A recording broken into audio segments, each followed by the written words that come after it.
Bienvenue dans la Guilde, le podcast qui booste vos compétences en Quality Engineering. Je suis Jean-François Frézy, expert en Quality Engineering et passionné par la transmission des savoirs. Chaque semaine, je te partage des astuces pour transformer ta façon de travailler en Quality Engineering. Installe-toi bien, on est parti pour un nouvel épisode rempli de conseils concrets. N'oublie pas de t'inscrire à ma newsletter pour recevoir du contenu exclusif et ne rien rater. Chaque semaine, je te livre des méthodes actionnables, des outils efficaces et des stratégies sur les meilleures pratiques du moment, avec des formats courts, pratiques et accessibles à tous. Alors abonne-toi maintenant pour ne rien rater. Bonjour à tous et bienvenue dans la mini-série de la Guilde. Aujourd'hui, je suis avec Christophe Popiol, qui est un consultant et un expert renommé dans la qualité logicielle. C'est aussi le fondateur de France QA, qui est une plateforme de mise en relation entre QA et entreprise. Bonjour Christophe. Bonjour Jean-François. Merci d'être parmi nous aujourd'hui. Aujourd'hui, on va essayer de développer un thème un peu à côté de ce qu'on peut voir ce qu'on voit dans la QA. On parle beaucoup de spécifications pour beaucoup de qualité logicielle. J'aimerais bien qu'on aille aujourd'hui avec toi au-delà des spécifications, du rôle de la QA et qu'on passe un peu au-delà de la vision classique qu'on peut voir du QA et des compétences qu'on peut avoir. Pas mal de choses sur les 5 épisodes qu'on va voir ensemble. Comment on fait pour passer au-delà de la surface, ne pas être et aller au-delà des spécifications, de ce qu'on peut voir, du code, de la qualité, des métriques du mobile, mais aussi du recrutement, des missions, parce que c'est aussi ton petit dada que tu fais à côté, parce que tu t'ennuies un peu. Non, je plaisante, c'est que tu fais ça de façon passionnée. Si vous connaissez pas Christophe, je vous encourage à écouter cette mini-série, mais aussi d'aller voir son profil sur LinkedIn. Christophe est quelqu'un d'extrêmement talentueux, expérimenté, qui a travaillé aussi bien dans des petites structures, dans des startups, des scale-up et des grands groupes. Donc, il a cette diversité. Est-ce que tu peux nous en dire un peu plus, peut-être sur ton parcours, avant qu'on aille un peu plus dans le dur pour cet premier épisode? Oui, bien sûr. Alors déjà, merci pour cette introduction. J'aurais été plus humble si je l'avais fait, mais c'est gentil. C'est mon but de flatter l'ego de mes invités. On est bien reçu ici, c'est chouette. Au niveau du parcours, donc moi j'ai un diplôme d'ingé en management de projet en maintenance industrielle. J'ai travaillé une dizaine d'années dans l'industrie du nucléaire, de la pharma, ce qui m'a vraiment formaté niveau exigence qualité. Quand j'ai commencé dans le nucléaire, le premier bouquin qu'on m'a donné à l'époque, c'était un bouquin qui s'appelait l'arrêté qualité. Voilà, et c'était ce qui réglementait toute toute l'organisation dans le nucléaire. On parle de sûreté de fonctionnement. Oui, C'est ça. toute la sûreté. Aujourd'hui, ça s'appelle plus comme ça, mais à l'époque, ça s'appelait comme ça parce que c'était la manière de gérer la sûreté nucléaire. Donc toutes les règles, les réglementations étaient dans ce bouquin et c'était notre bible. Et je suis resté formaté sur ce truc-là. Donc la qualité m'accompagne depuis toujours. Euh, j'ai appris à faire du test logiciel à l'époque sans que ce soit en fait sur du logiciel, c'était sur de la maintenance. On remplaçait des équipements euh, qui étaient avec des enjeux critiques de sûreté. On avait exactement les mêmes principes. Respecter les spécifications, faire des tests unitaires, le matériel tout seul, est-ce qu'il fonctionne, des tests d'intégration, est-ce qu'il fonctionne avec les équipements à côté, des tests de performance, des tests de charge et des tests d'acceptation. C'est-à-dire que nous on intervenait sur toutes les centrales et l'exploitant de la centrale acceptait ou pas avec ses tests à lui et les nôtres si le matériel était correctement réparé ou remplacé. Donc c'était exactement la même approche, sauf que c'était pas dans le logiciel.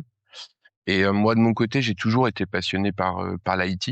Euh, donc j'en faisais à côté, etc. Et sur la fin de mon parcours industriel, en fait, j'ai découvert le test logiciel par des plateformes de crowd testing. Donc moi j'ai commencé comme ça. UTest d'Applause, mais aussi des plateformes. J'ai oublié le nom, mais ça va me revenir, dont une qui était française et sur laquelle j'ai découvert le test. Donc petit à petit, tu testes des sites, tu testes des applications avec des trucs basiques, et puis ça marche bien. Tu comprends comment on fait un ticket de bug en voyant ceux qu'on font depuis longtemps. Tu comprends pourquoi ton bug il est accepté ou pas. Tu vois ce genre de trucs. Puis petit à petit, tu gères des campagnes. C'est-à-dire que je commençais à devoir moi accepter ou pas les bugs des autres testeurs, etc. Donc je suis monté en compétence là-dessus, et au bout d'un moment, j'ai dit bon, c'est vraiment ce que je veux faire, ça me passionne. J'ai vraiment adoré ce truc-là. Ça mélange la qualité, mon goût pour l'IT, etc., ma curiosité, le fait d'aller chercher. Et donc, j'ai fait une formation, une reconversion professionnelle, une formation dans le test de plusieurs mois pour apprendre vraiment la théorie qui est censée être derrière, vu que j'ai commencé par la pratique. Et puis, le passage de l'assertif ISTQB, entre autres, mais c'était C'est pas... super intéressant, ce que tu as fait. Tu vois, moi, c'est marrant que tu me dis que tu as fait du crowd testing parce que dans, dans le contexte actuel où il est difficile pour un junior ou une reconversion de trouver une mission, moi, souvent, je préconise de faire du crowd testing. Je trouve que c'est des lignes à valoriser parce que ils sont exigeants quand même. Si tu veux pas continuer à travailler avec eux, il y a quand même un système où ils t'évaluent et la qualité de ton rapport, ça te rend, c'est assez professionnel, je trouve, ce qu'ils proposent dans ces plateformes-là. Je sais pas ce que tu en penses, peut-être donner à ton point de vue, Oui, mais on, on- je fais un petit écart sur le sujet du jour, mais je trouve que je trouve que c'est quelque chose qui montre une certaine motivation et oblige à être professionnel au-delà de ce qu'on a vu et de sortir un peu du théorique et de se confronter à la vraie vie et des vrais bugs qu'on va voir en production. ouais, c'est vraiment une très bonne école. Moi, je regrette pas du tout. Quand j'ai des reconversions, des juniors, des gens qui se lancent, qui me contactent un peu sur LinkedIn et qu'on parle de ça, c'est le genre de conseil que je donne. N'hésitez pas à en faire, parce que vraiment, c'est une super école à plusieurs titres. Déjà, il y a des gens qui sont très compétents dessus, qui maîtrisent le truc. Donc, c'est aussi une manière d'apprendre, parce que pour ceux qui savent pas, sur des campagnes de cloud testing, on va souvent avoir du test exploratoire libre. Voilà, c'est à celui qui remonte des bugs, et on est payé au bug en fonction de la criticité du bug. Et des campagnes, pour le coup, qui sont scriptées, où on déroule des scénarios de test qui ont été écrits souvent par des QA ou des PM du client final, des développeurs de l'application, etc. Et du coup, ça permet d'apprendre un scénario de test, comment c'est fait, qu'est-ce qu'ils veulent checker et pourquoi. Et en fait, on voit dans les bugs qui sont remontés, on voit tout ce que les autres cloud testeurs remontent comme bugs. On peut aussi aller les confirmer en mettant notre appareil à nous, notre contexte, etc., pour confirmer qu'on reproduit le bug. Donc, ça apprend à faire de la bug reproduction, à voir comment on remplit un ticket de bug. Et quand on voit certains qui font ça depuis très longtemps, on voit comment ils sont rédigés, et on apprend vite. Parce que quand tu crées des tickets de bug qui sont refusés parce que tu les as pas rédigés correctement, t'as pas mis les bonnes infos, ton truc il est rejeté, puis un autre testeur le fait et c'est lui qui prend la prime, machin, après tu le fais une fois, deux fois, après tu comprends comment il faut le rédiger. Et il y a un peu une course, un peu un challenge aussi, entre eux, après, quand tu es sur les testeurs un peu plus expérimentés, à celui qui va aller chercher les bugs le premier, parce que tu touches plus Oui, quand tu fais un mais bug que quand tu fais de la reproduction. Donc après, t'apprends à aller chercher et tu sais quoi. oui, C'est-à-dire que oui, mais tu lances c'est, un truc web ou mobile, tu sais où aller chercher. Tu sais que si tu modifies tel paramètre, à tous les coups, ce truc-là, il n'est pas pris en compte parce que c'est pas forcément très critique et ça te fait un bug et voilà. Donc c'est une super école. Évidemment, c'est compliqué de vivre que du code testing. Faut pas se mentir au niveau bah, des tout tarifs. Alors, je suis un dépend peu où tu déçu. vis. Oui, Parce que tous la même somme que tu vives en France ou en Inde. Donc, ouais. oui, tu peux pas en vivre, mais par contre, ça te fait une belle expérience, je trouve, si tu fais ça pendant quelques mois de façon intense sur plusieurs plateformes. Je pense que Ouais. ça montre une vraie motivation, une vraie valorisation qui peut être Et puis, intéressante. Celle d'un point de vue que je perso. recommande, celle française, c'est peut-être celle-là que tu avais en tête, c'était Testum, qui est Non, une elle filiale n'existait pas. de iTest. Je crois que c'est une filiale. Ils sont basés en Oui. Nouvelle-Calédonie. Voilà. Non, non, ils n'existaient pas à l'époque. J'ai suivi le lancement, j'avais discuté avec Zoé, Oui. etc., quand ça avait été lancé. Ouais, j'avais donné des conseils, aussi mon ressenti et tout ça. C'était We Are Tester. Euh, et ouais, Et l'autre point sympa sur des grosses plateformes type Qtest ou PST par exemple, j'ai pu tester plein de trucs en avant-première qui n'existaient pas. On a fait tous les tests de lancement, de paiement, etc. Disney+ a été lancé en France. La nuit du lancement, on était une équipe restreinte à avoir travaillé toute la nuit et à dérouler des scénarios de test et à faire de l'exploratoire au fur et à mesure qu'ils débloquaient la plateforme et les accès et la souscription, etc. sur différents matériels. Donc, on testait à la fois sur des boîtiers télé, des télés, des trucs embarqués, des téléphones, et on faisait les tests et tu récupérais les requêtes, les logs que tu envoyais, etc. C'était passionnant de passer la nuit à faire ça. Enfin, ça a été des moments géniaux. Et puis, des matériels, tous les trucs à l'époque de Facebook, ils avaient fait des écrans connectés, etc. On les avait vus en avant-première, les fameuses lunettes Ray-Ban qui prennent des photos, etc. Et je les ai testées avant qu'elles sortent. Voilà, tu testes des trucs qui n'existent pas, que personne n'a vu, des nouvelles versions d'app qui n'existent pas encore. Et c'est quand même chouette, quoi. Il y a un côté sympa parce que t'es en avant-première, quoi. Ça fait partie de ton chemin avant de faire du test lead, de l'automatisation et tout ce qui va Ouais. dessus. Et ça a été un vrai plus pour la suite parce que j'ai enchaîné derrière, je me suis mis en freelance tout de suite quand j'ai commencé. J'ai travaillé pour une société suisse qui faisait du développement, etc. Et en fait, ma mission suivante, ça a été chez Deezer. Et le fait d'avoir fait du cloud testing a été un vrai atout parce que eux utilisaient une plateforme aussi pour certains tests de tests externalisés. Et en fait, c'était une vraie première expérience qui a été reconnue en fait, le cloud testing, même si je le faisais pour moi, etc. Et du coup, en fait, ça m'a aidé à me lancer, quoi. Et Deezer a été une super expérience avec une super carte de visite Oui. qui fait que derrière, pour mes autres missions, en fait, les gens étaient ah, vous avez travaillé chez Deezer, c'est très bien. Et voilà. Donc en fait, c'est le cloud testing m'a amené à une belle mission qui m'a amené à beaucoup de portes ouvertes pour la suite. N'hésitez pas, quoi. Même si le contexte est un peu différent, mais je trouve que Oui, ça peut, voilà. Mais c'est sûr que si on se dit, ben, j'ai fait une reconversion de 3 ou 6 mois et que j'attends d'avoir une opportunité, c'est un peu plus compliqué, voilà. Pour, euh, pour les ouais. nouveaux entrants, je dirais même jusqu'à 2, 3 ans d'expérience aujourd'hui, Oui, le marché pour les le marché juniors, que est ce un peu soit plus, dev, voilà, QA, grippé, on va dire. etc., c'est compliqué. Oui, oui, oui. 5, 6 ans d'expérience, j'ai envie de dire, ça, c'est moins complexe aujourd'hui. Ouais. Ok, bon, ça c'est cool. Donc si on revient au sujet du jour, qui est ben, aller au-delà des specs, c'est pour sortir un peu de la surface qu'on peut voir dans la qualité. Euh, qu'est-ce que qu'est-ce que tu penses toi de dire ben il faut juste tester ce qui est décrit dans la spécification, bien sûr avec des cas d'erreur et des cas aux limites. Qu'est-ce que tu en penses? Est-ce que tu veux tester juste ce qui est écrit, le périmètre? Comment tu vois ça? C'est quoi un peu ton avis Alors moi, bah, sur les specs et sur la vue de penser que les specs sont la vérité absolue? vision, c'est que c'est un truc où on a essayé de mettre ceinture et bretelles avec des specs de plus en plus rédigés, où on met de plus en plus de trucs. Et en fait, ce qu'on met, c'est généralement les cas d'école. Beaucoup de specs sont rédigés avec l'intention de la feature, et après, comme tu dis, les cas limites, voilà, des matrices de test pour tester tes valeurs, des choses comme ça, des erreurs. Mais en fait, ça, entre guillemets, tout le monde peut le faire, presque, j'ai envie de dire.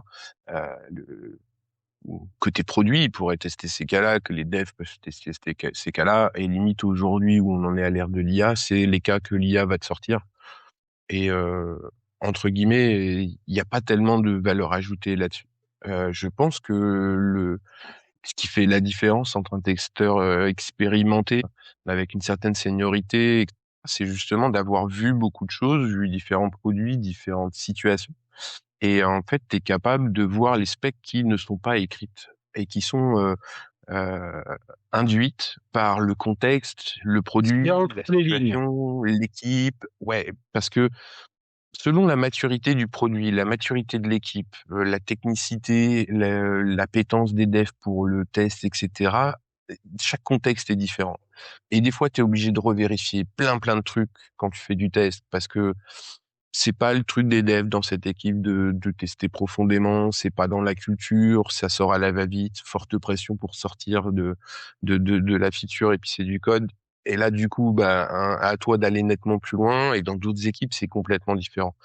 Mais c'est ta plus-value en tant que QA d'avoir cette vision-là, d'être capable de représenter l'utilisateur final et de comprendre en fait tout ce qui n'est pas écrit et que tu dois deviner tout seul et aller chercher tout seul.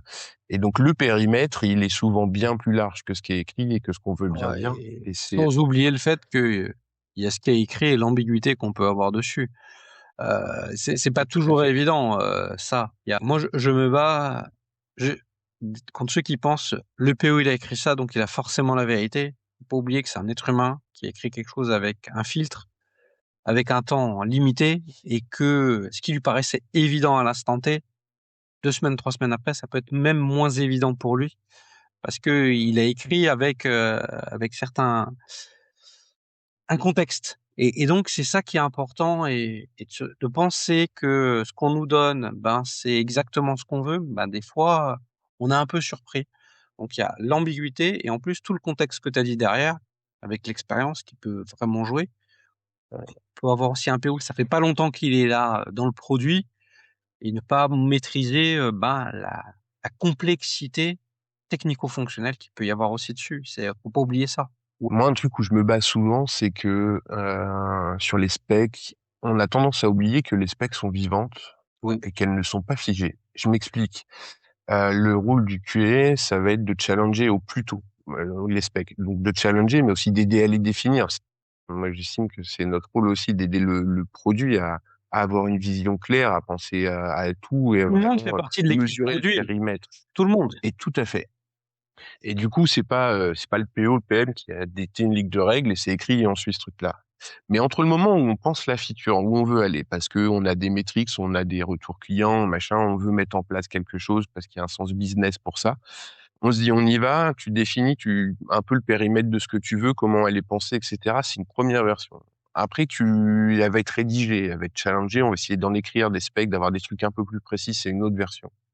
Sauf qu'après, il y a la réalité terrain où ça s'affronte tel que quel choix technique tu fais pour y répondre, etc. Et le choix technique que tu fais pour répondre aux besoins change forcément une partie des specs.